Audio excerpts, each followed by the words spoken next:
Hello, I'm really glad you're here. Before we start, I just want you to take a moment. Get comfortable. Wherever you are right now, sitting, lying down, maybe in bed, just settle in. Take a slow breath in and let it out. Good. You don't need to rush today. This is your time. This is a space just for you and your English.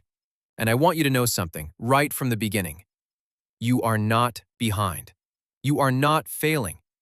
You are exactly where you need to be. My name doesn't really matter. What matters is that for the next 10 minutes or so, I'm here with you. And today, we're going to talk about something that almost every English learner does. Something that feels helpful, but actually makes everything harder. We're going to talk about translating in your head, and why it might be time to slowly let that go. But first, I want to ask you something. When you listen to English, do you understand the words but still feel lost? Like, you can hear each word, but by the time you understand one sentence, the next three are already gone? Or maybe this one. When someone speaks to you in English, do you feel a small panic inside? Like there's a clock ticking and your brain is working too fast trying to keep up? And here's a quiet question. When you read English, do you read it in your own language, in your mind? Like, do you see the English words but hear your mother tongue? If any of those felt familiar, this episode is for you. You're not alone in this, I promised. So here's what's happening. When most people learn a language, they build a bridge, English word to translation to meaning. So when you hear tired, your brain goes, tired. That means cansado, or mood, or mate, whatever your language is. And then, okay, tired. I understand. That process feels safe. It feels like understanding, but actually, it's a detour. A long, slow detour. Because in real conversation, people don't wait for your detour.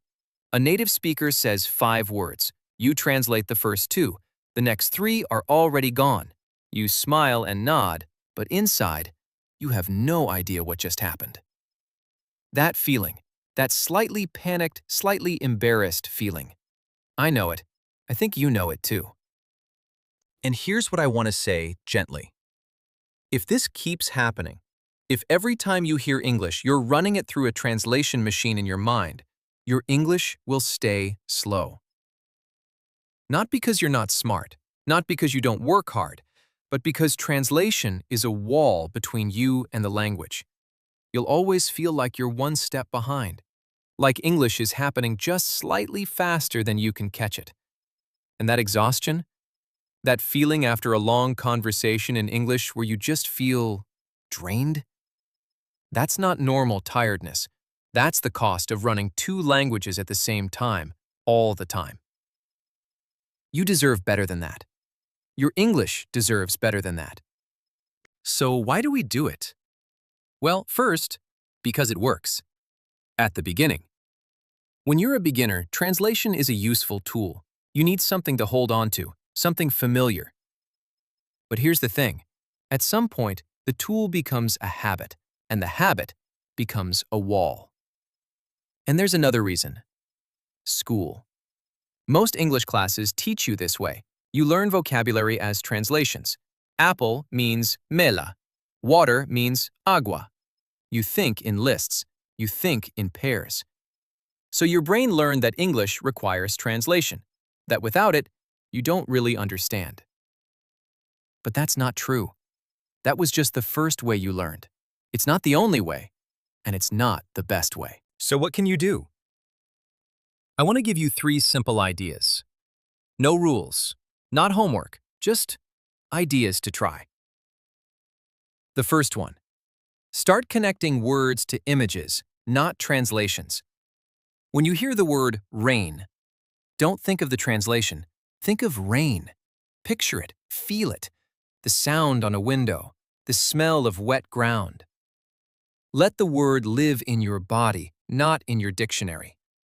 This takes practice, but every time you do it, the connection gets a little stronger, a little more direct. The second idea. Stop pausing to translate. Let yourself be confused, just a little. This one is hard, I know.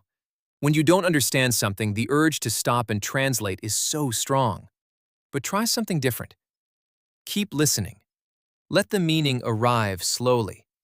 Trust your brain to pick up context from what comes next. You understand more than you think. You just need to get out of your own way. And the third idea? Think in English.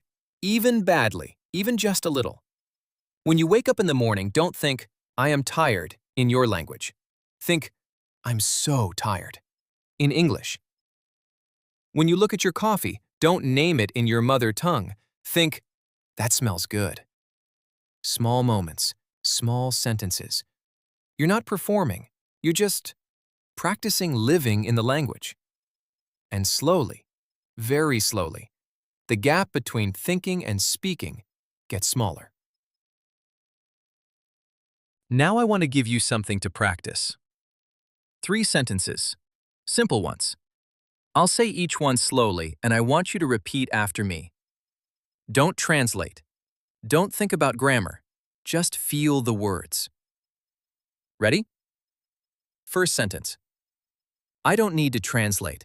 I just need to listen. Say it again, a little softer this time. I don't need to translate. I just need to listen. Good. Second sentence. My brain understands more than I think it does. One more time. My brain understands more than I think it does. And the last one. This is my favorite. English is not a code to break. It's a feeling to follow. One more time, slowly. English is not a code to break. It's a feeling to follow. We're near the end now. And I just want to say, you did something today. You listened. You stayed. You let English in without fighting it. That matters. It really does. Learning a language isn't about being perfect. It's not about never making mistakes. It's about building a relationship, slowly, gently, with words that aren't yours yet. But they can become yours. So tonight, before you sleep, don't review vocabulary. Don't study grammar. Just let today's English sit quietly in your mind. Let it settle. Tomorrow, your brain will have done a little work while you stayed. That's how learning happens when you're kind to yourself. Thank you for being here. Take care of yourself, and I'll see you next time.